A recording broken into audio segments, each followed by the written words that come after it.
অসমৰ জনপ্ৰিয় মোহময়ী অভিনেত্ৰী প্ৰিয়ম পল্লৱী খবৰটো পালেনে আপোনালোকে?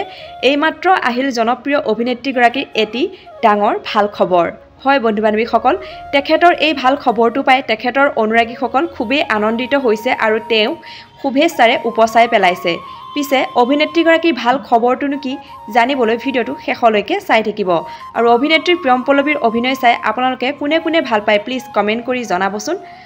RB প্ৰডাকশ্যনৰ বেনাৰত বিশিষ্ট চলচ্চিত্ৰ পৰিচালক ৰজনী বৰ্মনৰ পৰিচালনাত দি অগ্নিবীৰ নামে আহি আছে এখন খুব ধুনীয়া অসমীয়া বোলছবি।